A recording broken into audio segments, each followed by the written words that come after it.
देश के 3 राज्यों असम, केरलम और पौंडीचेरी की 296 सीटों पर सुबह 7 बजे से वोटिंग शुरू हो चुकी है, जो शाम 5 बजे तक चलेगी। आज सुबह 6 बजे से 7 बजे के बीच सभी पोलिंग स्टेशन पर अधिकारियों ने मॉक पोलिंग की, जिससे पता चल सके कि ईवीएम में कोई खराबी तो नहीं है। केरलम में 70 साल में पहली बार कोई सीएम हैट्रिक के लिए चुनाव लड़ रहा है। असम में बीजेपी हेमंत बिस्वा शर्मा के सहारे लगातार तीसरी बार सरकार बनाने का दांव खेल रही है, जबकि पौंडीचेरी में कांग्रेस से निकले एन रंगासामी 5वीं बार सत्ता में काबिज होने की कोशिश कर रहे हैं। असम में 126 सीट पर 41 पार्टियों के 722 उम्मीदवार चुनाव लड़ रहे हैं। वहीं केरलम में 2,71,00,000 वोटर 890 उम्मीदवारों में से अपना नेता चुनेंगे। पौंडीचेरी में 20 पार्टियों के 294 कैंडिडेट अपनी किस्मत आजमा रहे हैं। तीनों राज्यों में करीब 10 लाख से ज्यादा वोटर्स पहली बार मतदान करेंगे।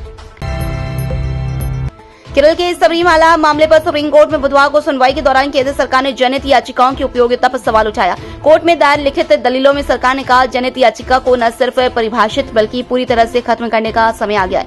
सरकार ने कहा, अब PIL कॉन्सेप्ट एक ऐसे दौर में बना था जिसमें एक बड़ी आबादी गरीबी, निरक्षरता, कानूनी मदद जैसे अन्य अभाव में अदालतों तक नहीं पहुंच पाते थे। आज के दौर में टेक्नोलॉजी और ई-फाइलिंग जैसी सुविधाएं हैं, जिससे कोर्ट तक पहुंच आसान हुई है। अब तो एक लेटर भी कोर्ट तक सीधे पहुंच जाता है। इस पर भारत के चीफ जस्टिस सूर्यकांत ने कहा, अदालतें खुद PIL पर सुनवाई करने में सतर्क रहती है। 2006 से लेकर 2026 तक 2 दशकों में स्थिति बदल गई है। नोटिस तभी जारी किए जाते हैं तब उनमें कोई ठोस आधार हो।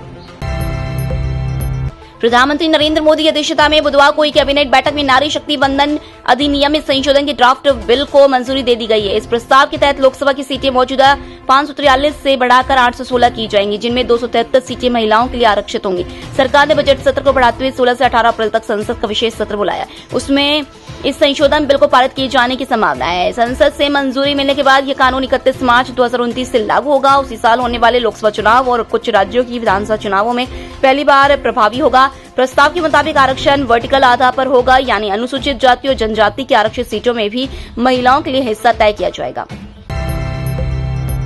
लेबनान में इजराइल के हमलों में एक ही दिन में 254 लोगों की मौत हुई है, जबकि 1165 से ज्यादा लोग घायल हुए हैं। इसके बाद देश में राष्ट्रीय शोक घोषित किया गया है। लेबनान के प्रधानमंत्री नवाफ सलाम ने कहा कि विदेश के सभी राजनीतिक और कूटनीतिक संसाधनों को जुटाकर इजरायली हमलों को रोकने की कोशिश कर रहे हैं। स्वास्थ्य मंत्री रकान नासरुद्दीन ने अंतर्राष्ट्रीय मदद की अपील की है। बड़ी संख्या में घायलों की इलाज से स्वास्थ्य व्यवस्था पर भारी दबाव है। इस बीच सीज फायर को लेकर विवाद गहरा गया है। मिडिल ईस्ट में जारी संघर्ष के बीच भारत ने 7 साल बाद ईरान से तेल खरीदना फिर शुरू किया है।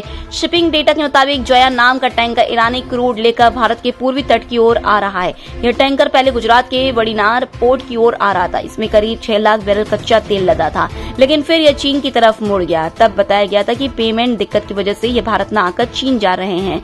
तेल मंत्रालय ने उन रिपोर्ट्स को गलत बताया था, हालांकि अब यह फिर भारत की तरफ मुड़ गया है। फिलहाल इसकी लोकेशन मलेशिया के नजदीक है। माना जा रहा है कि इस सप्ताह के आखिरी में यह भारत के पूर्वी तट पर पहुंच जाएगा।